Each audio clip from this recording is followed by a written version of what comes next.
bit of an introduction to retrosynthesis by Rachel. And so special thanks to Brendan and Carell because they actually did this lecture last year. So we're just using their same slides because they're very good. We will be guest lecturing today. Me, you know me, and then Rachel, do you want to go ahead? Yeah. Hi guys, I'm Rachel. I'm a good friend of Sam's and I'm also a biology major. I took both semesters of Orgo 3570 and 3580 at Cornell.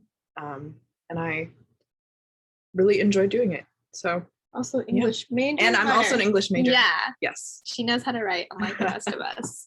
So like we said, some learning objectives. Today we're just going to be going over unsaturation number, a couple of equations related to that. We're also going to be doing retrosynthesis. Rachel will take you through some examples. And so to start off with, before we actually go into unsaturation number, I wanted to give you a little overview of pi bonds again. So let's just do a quick review.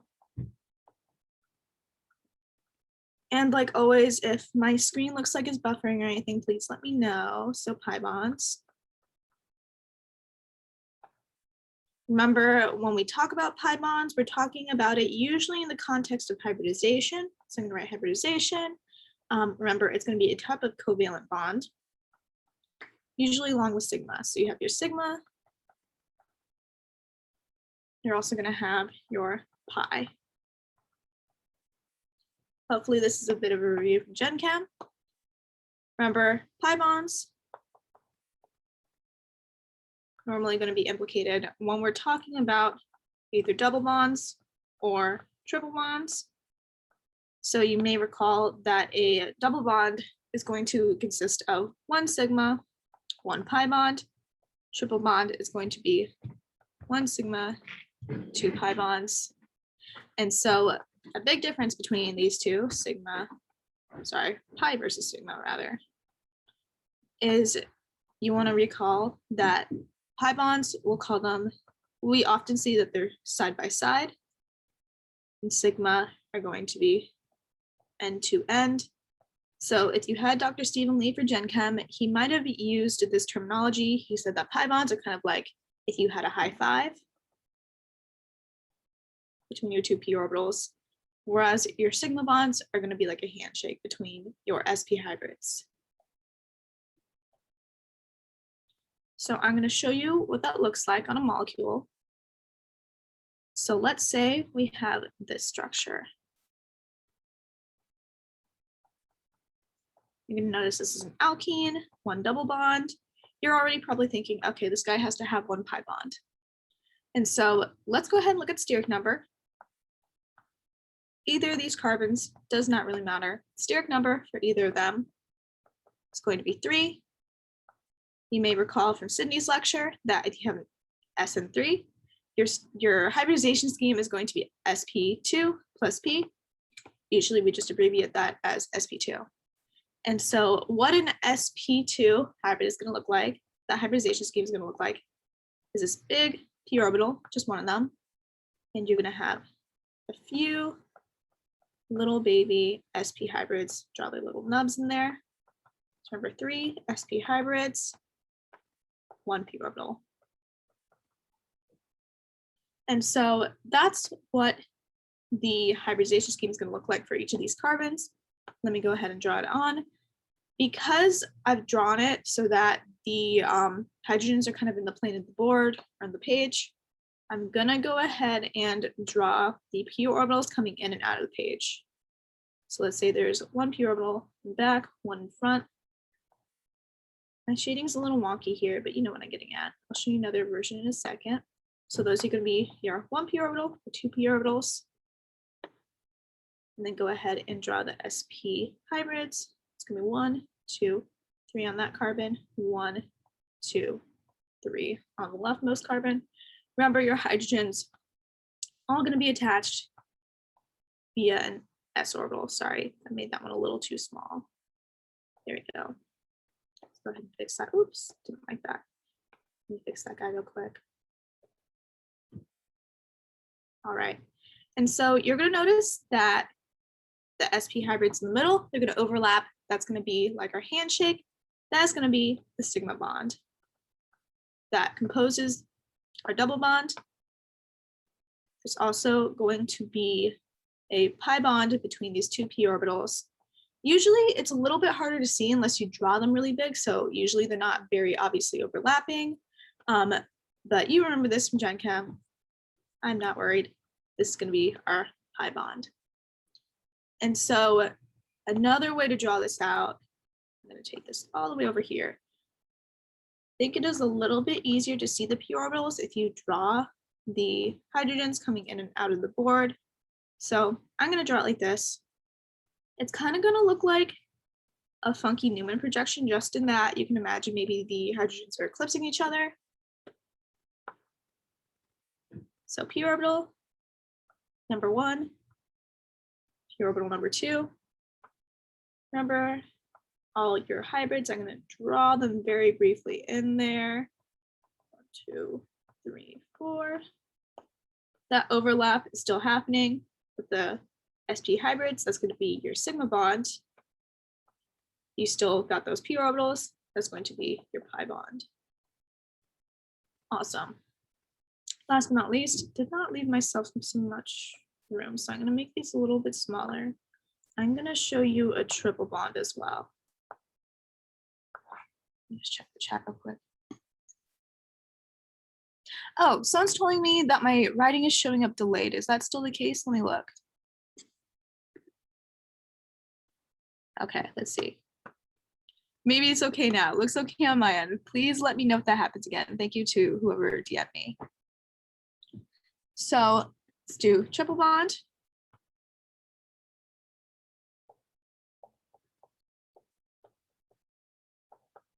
Let's do dinitrogen. This is probably nitrogen gas. Remember, you want to have your lone pairs as well. What's the steric number for each of these nitrogens going to be? It's going to be SN2. There are 2 connections. sp hybridization, technically sp plus p plus p. That's going to look like 2 p orbitals. So I'm going to draw this one. And then I will draw one in a slightly different color. So 2 p orbitals. And then sp hybrid in front, sp hybrid in back. And so what's that's going to look like on your diagram? So on sp hybrid, your other set, and then p orbitals coming in and out of the board, and also going up and down. So you can see it looks a little chaotic. Hopefully you guys get the gist. So there's going to be 1 pair of p orbitals going up and down. That's going to be your first pi bond. 1 coming in and out of the board, going to be your second pair. So overall, that's going to be 2 p orbitals, pairs, and 2 pi bonds. It's still really delayed. Interesting. Okay, I'm going to talk a little bit more slowly and then also give you guys a little bit longer to take down notes. Let me know if that works or not. So like I said, 2 p orbitals, hopefully those showed up. Going to be your first pi bond, and then coming in and out of the board is your second pi bond. And then you're going to have your overlap of the 2 sp hybrids in the middle. That's going to be your sigma bond. Let me look at the zoom. Looks like it has caught up for me. Hopefully it's also catching up for you guys. Let's go back. Okay. So that's just going to be a quick overview of pi bonds. Feel free to take a picture if this didn't load for a little bit. Hopefully it's all there now. Again, as always, this will be both recorded and also on the website as notes. So if you missed anything, feel free to let us know. So next, I'm going to be going over unsaturation number. So unsaturation number, very generally, is just going to be known as the total number of pi bonds in rings that a molecule has. A lot of the times we'll use this to figure out some molecular structure just from the molecular formula. For practice, we'll calculate it from given molecular structures. And so a lot of the times you might also see this called degree of unsaturation. Okay, good. Abbreviated as D of U. And so just as a recap of what I just said, unsaturation number or degree of unsaturation, D of U, is going to be equal to the number of pi bonds plus the number of rings. And so let's do a couple examples. Let's say we had benzene. And so degree of unsaturation, that's going to be how many pi bonds? Let's think. So pi bond is going to be probably happening when we have a double bond or a triple bond. Do we have any double bonds or triple bonds here? Hopefully you think yes. We have 1, 2, 3 double bonds, which means we're going to have 3 pi bonds. How many rings? Benzene is just 1 ring. 1 hexagon, going to be 1. Overall degree of unsaturation is going to be 4. Next up, let's do, you just looked this up. This is acetylene. Very strange, acetylene, just in case you're interested. Acetylene, I believe. If you're wondering why the name is kind of funky, because I know, this is an alkyne, I think the other terminology for it is Ethine. Ethine. In either case, doesn't really matter. Back to degree of unsaturation.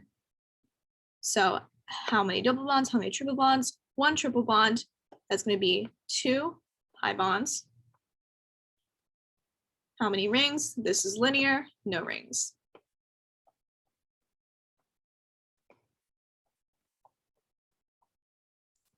Awesome. Next up, let's just draw, I don't care, why not? Something like that. Degree of unsaturation. Hopefully you'll note that there are no double bonds, no triple bonds, no pi bonds. Any rings? No. These are all just different straight lines, no ring being formed, 0. Degree of unsaturation is 0. So now let's do a bit of a challenge problem. Could you go just to make sure it's Yeah, it all looks like it's perfect? all caught up for me. Awesome. So let me draw another structure.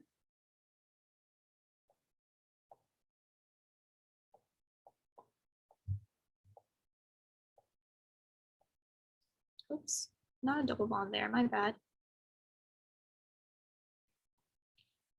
This is a very ugly structure, it's fine.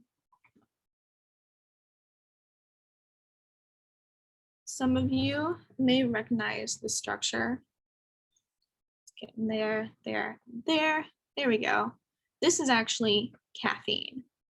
And so let's do degree of unsaturation for caffeine.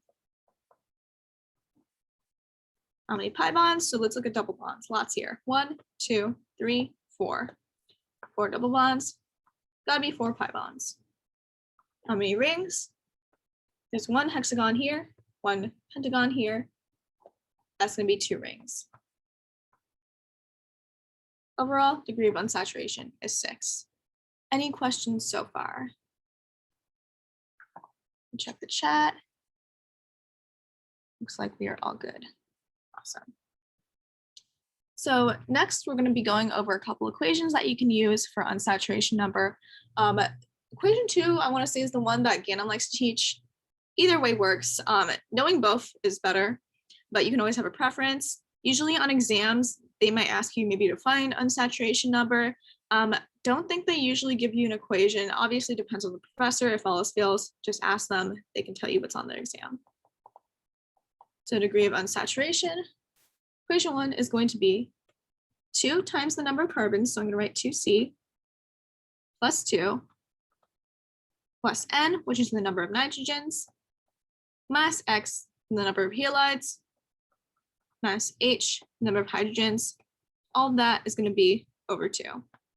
So just as a reminder, C is number of carbons, so carbons, and nitrogens,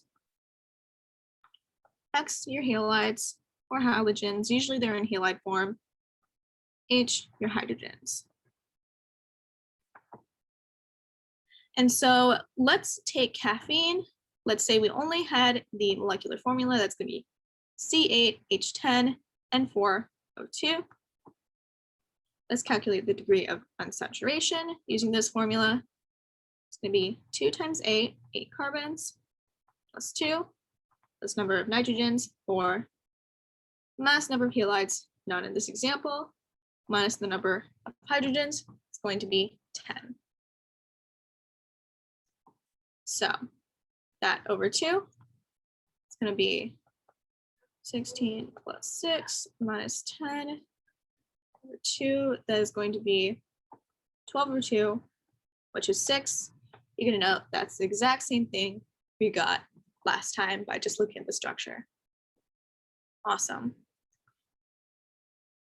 Next equation, it's going to be this. Degree of unsaturation is equal to 1 plus 1/2. This is where it gets a little crazy. So it's going to be the sum of the number of each atom. I'm going to explain what that means in a second. And then that times the number of bonds that that kind of atom likes to form, number of bonds formed, minus 2. And so like I just said, this number of atoms is going to be the number of each type, so each element. And the number of bonds formed is going to be based on the number of bonds an element likes to form.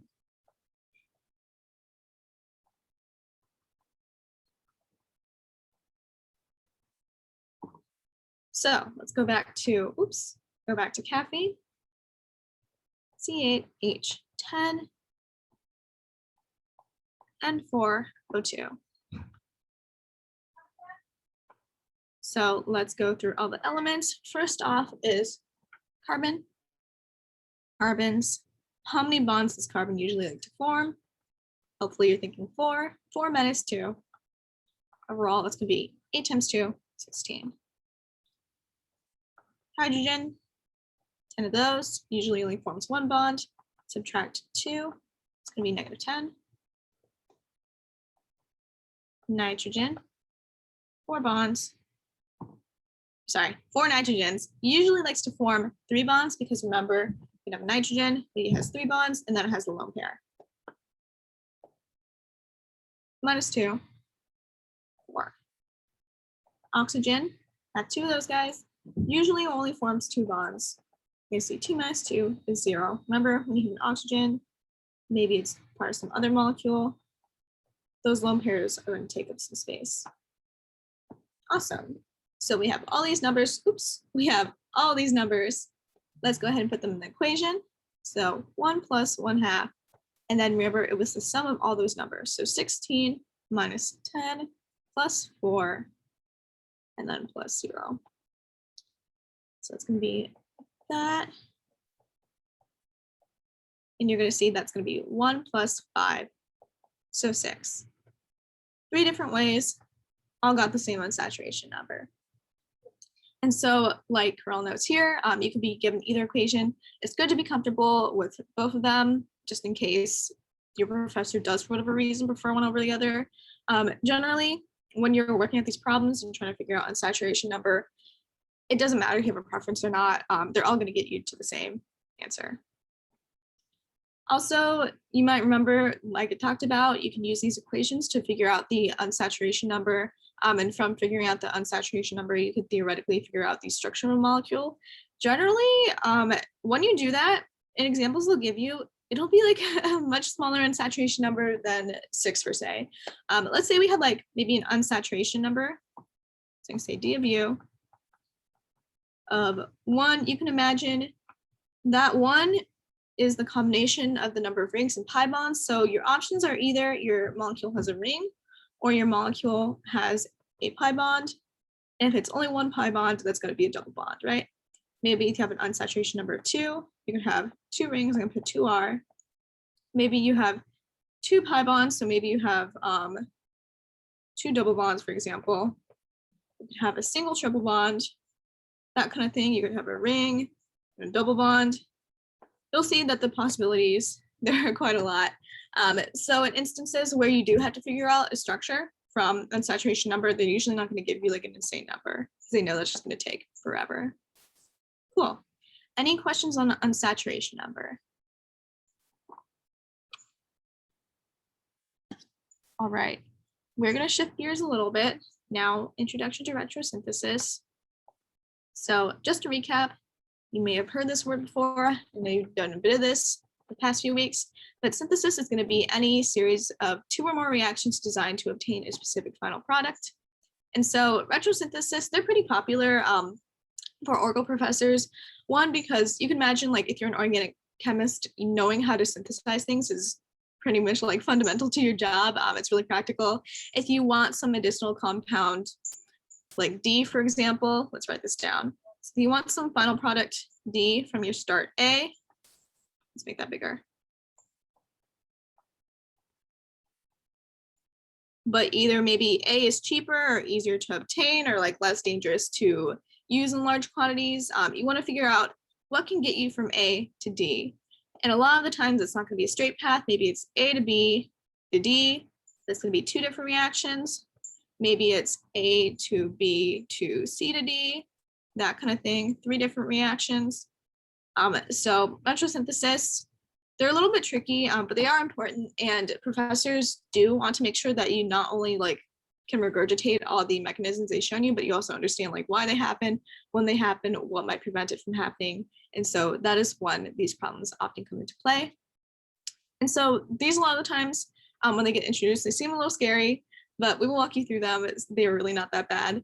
Basically, the main secret to synthesis or retrosynthesis is going to be looking for patterns. So you start with A, go to D. You can either work forwards or work backwards to figure out what happened here. How did you synthesize this? And so some patterns, I'm going to go to the next page. You're going to see the only thing that changed here was these 3 bullet points. Some patterns you might be able to look for are the following. Include but are not limited to. So let's say functional groups, even types of bonds. So like if you have an alkane, an alkene, an alkyne, that kind of thing. If you have an alcohol, if you group, that kind of thing. You can also look for differences in stereochemistry and regiochemistry. So this might mean syn addition, anti-addition, Markovnikov, anti-Markovnikov, cis-trans, all that stuff. So let's say we had some general scheme, just A to B to C again. You want to note what functional group is present on the reactant. So maybe we have bromine here, for example. This is just, I'm just spitballing. This is not an actual example. You want to think also, what's the functional group present on the product? There could be multiple, of course. Maybe C has some hydroxyl group. And you want to think, what reactions do I know that might be able to convert one to the other? And in addition to that, what reactions do you know that might be able to convert maybe not a halide right to a hydroxyl group, but a halide to something, and that something can go to a hydroxyl group. Like maybe you have an alkene, for example, and you're like, I don't know what B is really, but let's just guess it's a hydroxyl. And then there's a halide at the end. Maybe you know a reaction that gets an alkene to a hydroxyl, and then a hydroxyl to a halide, that kind of thing. And so essentially, you always want to keep in the back burner of your mind, not wood, what is it? There you go. What reactions could do this? So not just what reactions can get you from A to C, but maybe what reactions could get you from A to B, maybe a hypothetical extra step in here, that kind of thing, to your final. And then if all else fails, remember, there are often multiple ways of doing retrosynthesis problems. Professors are like very open to like looking for different ways to do their problems. A lot of the times they'll like try to figure out that themselves. But you figure out another way and you think, okay, maybe this wasn't the most obvious way, but it still worked. They're generally going to be nice. They're going to give it to you. Awesome. So last little introduction to synthesis, retrosynthesis. Just going to be these last 2 things. So like I said before, maybe are there any reactants that could produce intermediates to your given product? Let's say we had some compound A, for example, again. Let's add ozone to it. Maybe we produced an oxide. Remember that you can take at least 2 different paths from this guy that you've learned. Maybe one adds DMS, another adds H2O2 and H2O. One of those is going to give you aldehydes and ketones. The other is going to give you ketones and carboxylic acids.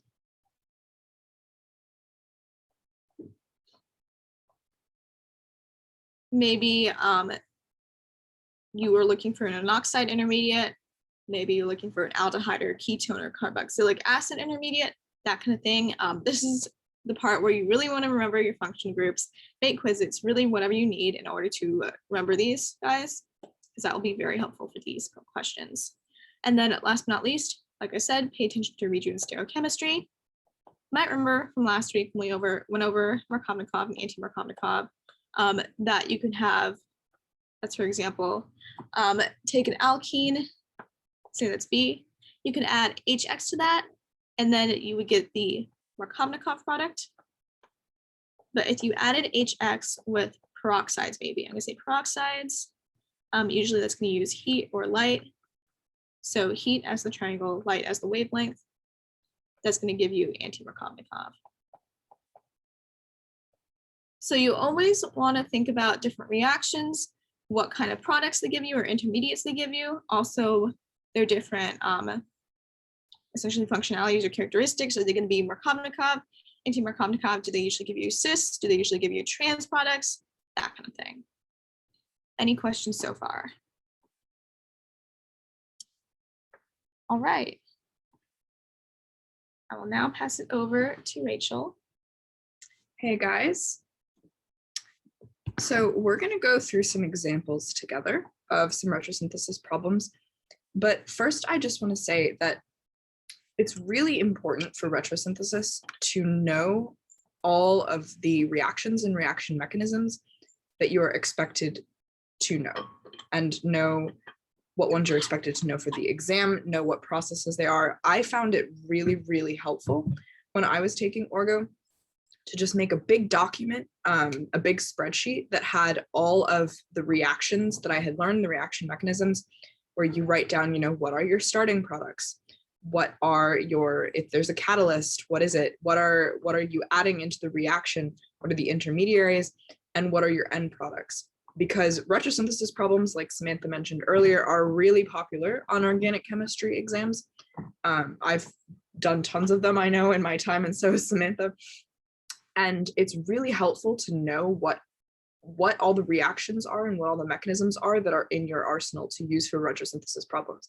Because if you know, I know, you know, maybe 10 different reactions that would break an alkene double bond, right? And if you know what your 10 reactions are that do that, and you know that that's something that has to happen in a retrosynthesis problem, then you can narrow it down and say, I know that this reaction is part of this process, or one of these reactions could be part of this process, and that is really helpful. So that's something that I like to do for Orgo, and that's something I think could be really helpful for you guys. So now, after my little spiel, I'd like to go into sort of what my thought process is approaching retrosynthesis problems. And I sort of like to break it down into 3 steps. So my first step when I'm looking at the reagent or my starting product is I say, first, what are the changes? So when I look at my starting product and I look at my end product, what things have to change for me to get from A to B, right? So if, let's say I have a hydrogen in my starting product and I have a hydroxyl group in the same place on my end product, I know that that's a change that has to happen. So I like to write down just all the changes. It's really helpful for me to conceptualize, you know, what is changing, what is staying in the same position, which, you know, carbons correspond to each other, which methyl groups correspond to each other if the structure is changing, etc. Second thing I like to think about, and I mentioned this earlier and Samantha mentioned this too, what are some reactions and mechanisms that you know that would bring about those changes? So if you know all the changes that need to happen, you can think of what are some reactions that would happen that would make those changes, right? The third thing is the order. So a lot of times you'll know what changes happen, what changes need to happen, and what your reactions are that would do those changes. But the order of those reactions does matter. You can't just throw it all in a pot and get out your end product. Sometimes one reaction, if you do it before another one, will actually not give you the intermediate that you need to continue the process. So you need to think about not only what are the changes, what are the reactions, but what order are those reactions going? And that I find is sort of a helpful way to approach and conceptualize retrosynthesis problems when you're first starting out, and just in general, when you're doing a lot of retrosynthesis. So we're going to get started with an example here. So if I have my starting reagent as this compound, this alkene, and I'm taking the starting reagent, and I don't know what the intermediary steps are yet, or the intermediate products, but I want to take this alkene, and I want to make this. This alcohol. Oops. H3C.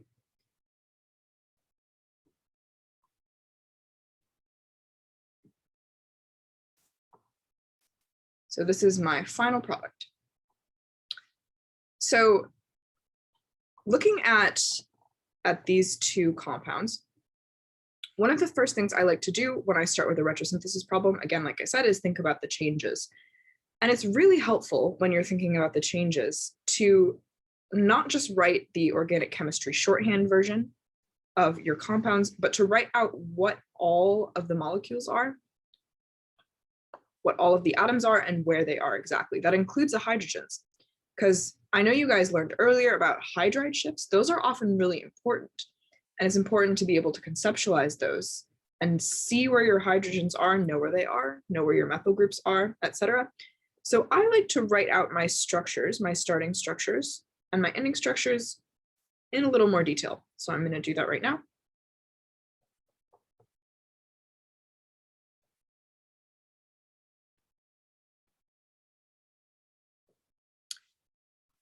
And looking at this structure right now, one thing I can see immediately is that in order to make this structure into an alcohol, our ending product being an alcohol with our hydroxyl group right here, we're going to need to do OH addition onto this carbon. So an OH needs to be added. One other thing I notice is that there's a hydrogen here that wasn't before, because we're breaking this pi bond. We're getting rid of this pi bond. So those are two things we're doing. We're removing the pi bond.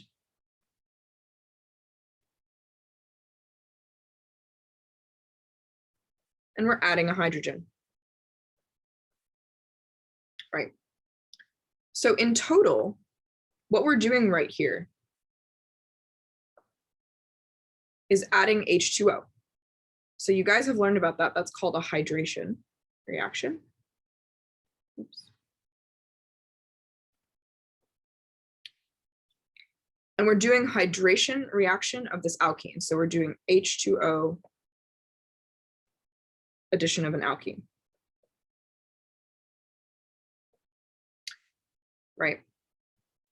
Another thing to notice is when we're doing H2O addition to this alkene, what is the configuration? What is the regiochemistry or stereochemistry, whatever it may be, of the final product? So one thing to note here is this is a 3' carbon, and this is 1'. So what we're doing here is anti-Markovnikov addition, right? Because this OH is being added to the less substituted carbon here, right? So that's another important thing to notice and to think about, which Samantha mentioned earlier, is how is the OH being added, right? So this is anti-Markovnikov.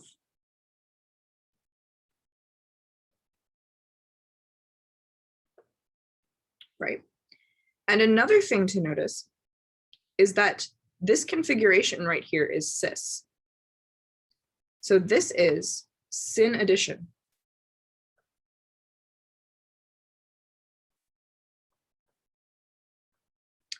So we've noted all the changes between this structure and this structure.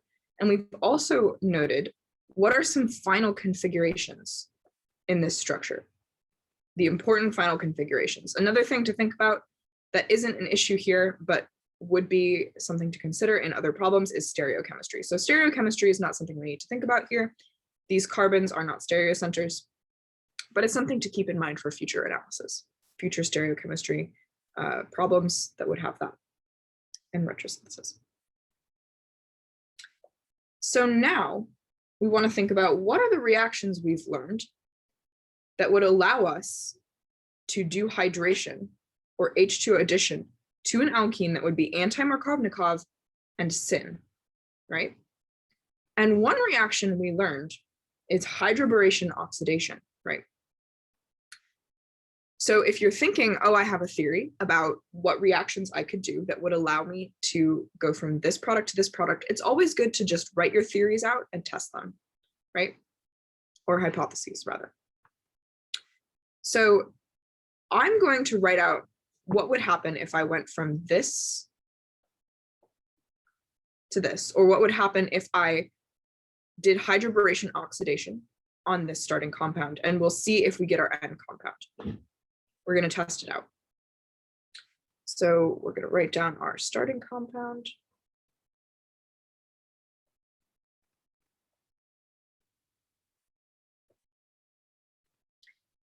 And to do hydroboration oxidation, we add BH3 and THF.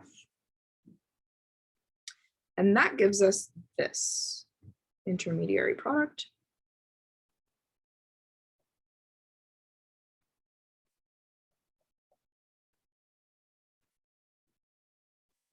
Note that this intermediary product is syn, just like our final product, and that's good.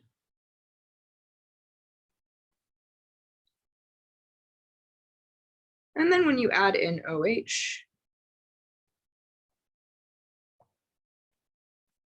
you're going to get this.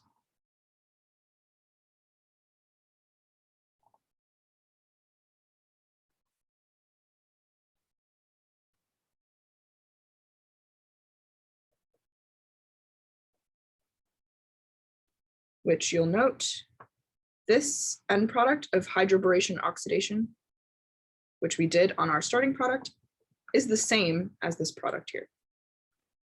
So that was a good hypothesis. That was correct. We went from start to finish with hydroboration oxidation. That was really the only reaction we needed to do. And we did anti-Markovnikov syn addition. So before I go to the next question, or the next problem that we're going to work through together, are there any questions about this process?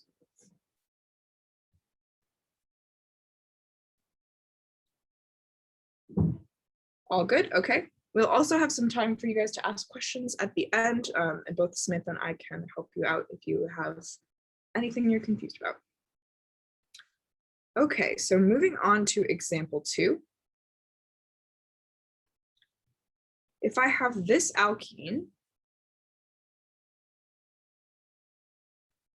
as my starting reagent,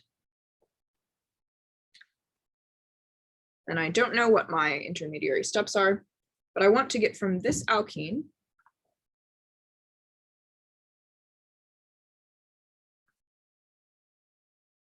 to this alcohol.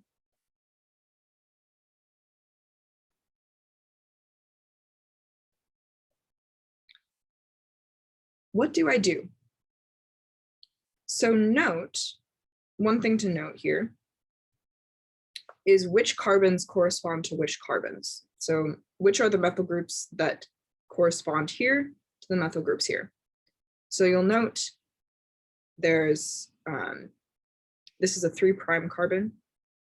Here it's substituted with 3 other carbons. So we have CH3, and it's connected to CH2, CH3 over here. So it looks like this carbon is the same as this carbon is the same as this carbon, or they correspond to each other in these structures respectively. So that's another thing we want to think about, is which carbons correspond to each other. So note that this is a 3' carbon, and this is 2'. This is more highly substituted. So our hydroxyl group is being added to the most highly substituted carbon. So this is Markovnikov addition.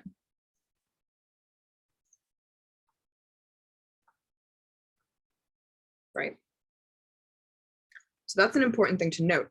But the one thing that's a little confusing about this, or maybe a little weird, is that the OH is not being added to either of these carbons on the alkene. It's being added to a carbon that was not part of the alkene originally, right? Or was not connected by that pi bond originally to the other carbon.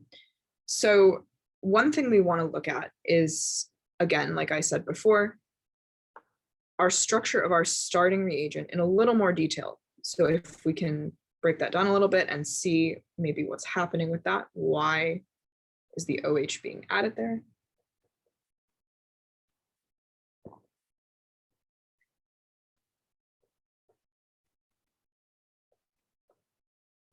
So you'll note that there's a hydrogen here that was not here before. Or there's a hydrogen here, rather, that is not here on the final product.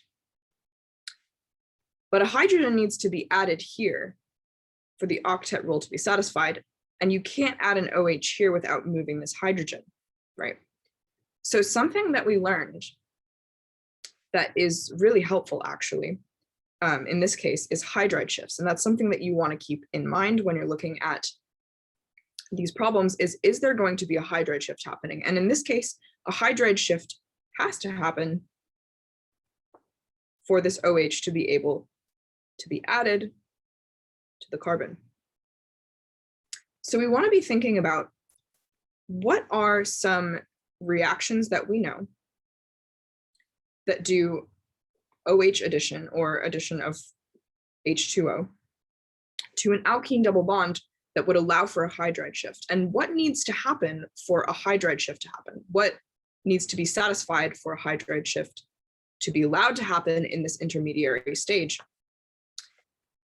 And what has to happen is there has to be an intermediary carbocation, right? There are some reactions that we know that don't have intermediary carbocations, right? And those, it's useful sometimes to not have carbocations as intermediates, but sometimes we need them. And in this case, we need an intermediate carbocation for a hydride shift to be able to happen. So one reaction that we know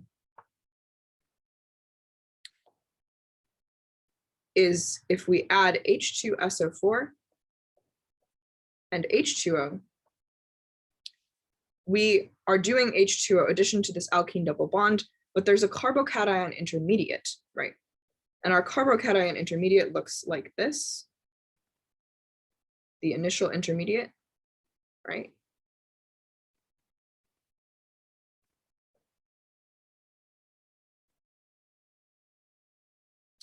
And we have an H here that's going to move here because this is the more highly substituted carbon, and it's going to be the more stable carbocation, which is why we get our hydride shift. So we then have our hydrogen here, and we have this as our intermediary carbocation, right? So when the OH comes in, it's going to get added to that carbon. And we look and we see, and we can compare, these two structures are the same. All right, so that is our second retrosynthesis example. Are there any questions on that before I move on?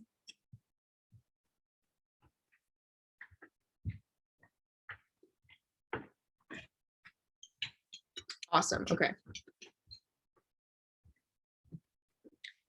So for our third example, this one is a little more complicated, but it's important to remember just to have all of your reactions that you're supposed to know written down. Think about what are your products and what are your intermediates.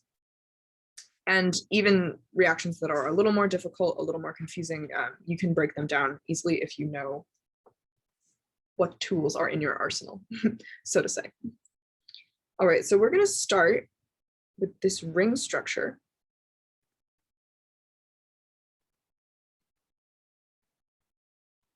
And we have here some methyl groups on our ring. Awesome. And we want to know how to get from this ring structure to this.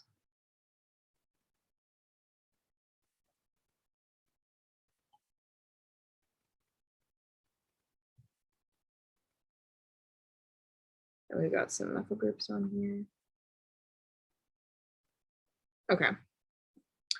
So one thing we notice immediately is that we no longer have a ring, right? So what needs to happen is we need to break this alkene double bond so that we don't have a ring anymore, right? Because we aren't really going to be breaking these bonds, these sigma bonds. That's way harder to do. You usually are going to be breaking the pi bonds if you are going from a ring structure to a linear or non-ring structure. So immediately your mind should jump to the reaction that you guys learned recently that would allow you to break alkene double bonds. If you're breaking the ring, you might think of ozonolysis, which would allow you to break this alkene double bond. And with ozonolysis, you then get two double bonds to oxygens, and you get some aldehydes and you get some ketones, right? So we can see here immediately, and this is what Samantha talked about earlier, you have right here a ketone, and you have over here a carboxyl group, right? So ozonolysis seems like a good candidate for one of the steps or one of the intermediary steps in this reaction, right? But note that ozonolysis by itself, just adding O3, would not give us this end product as it is. And I'll draw this out so you can see why. One thing we want to think about is which carbons correspond to which carbons, which methyl groups correspond to which methyl groups, and then you might see why I'm saying that these structures wouldn't map precisely onto each other if we just did ozonolysis. So I'm gonna show you which correspond. So this methyl group right here corresponds to this one right here. So I'm gonna write them in different colors so you can see. And this is useful to do when you have more complicated structures, is just write and map out which carbons correspond to which ones on the product. And these correspond to each other.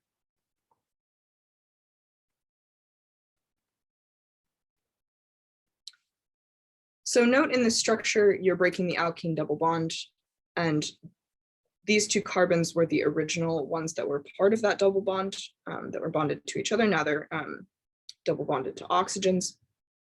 And this carbon corresponds to this, or this methyl group corresponds to this methyl group, this to this. So the position that this hydrogen is in the starting reagent is the position that this OH group is in the end product. So I'm going to circle these so you can see that. So not only do we have to do ozonolysis to, or we theorize, we hypothesize that we have to do ozonolysis to get from here to here. We also have to figure out how to make this hydrogen into a hydroxyl group so we can have our carboxyl group on the end and not just an aldehyde, right? So we have to break the ring, and we also have to go from H to OH.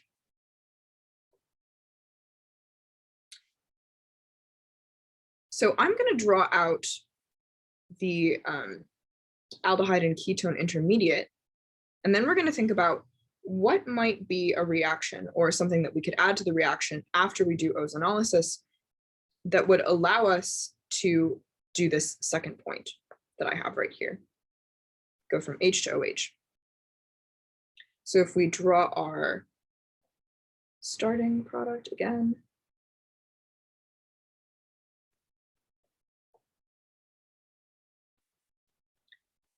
if we break this alkene double bond with ozonolysis by adding O3, we get this.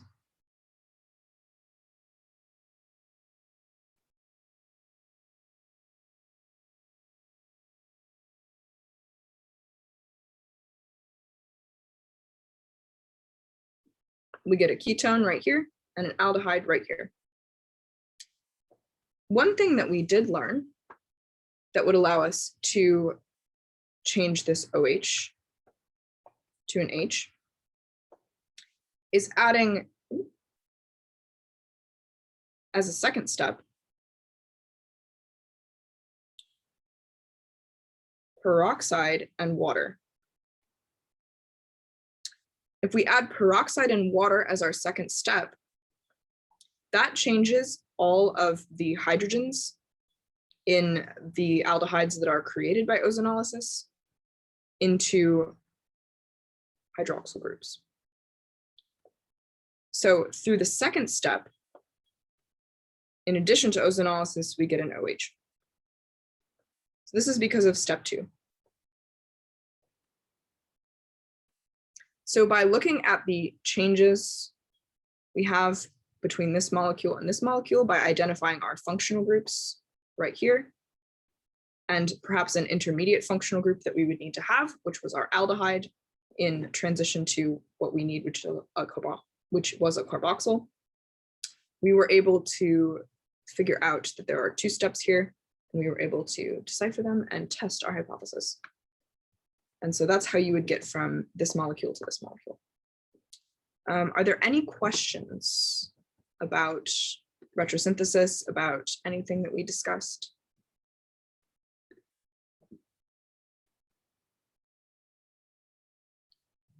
Cool. We'll be here a couple more minutes in case you guys want to look at an old slide or have any other questions. But yeah, if not, you guys are free to go. Happy Friday. Have a good weekend.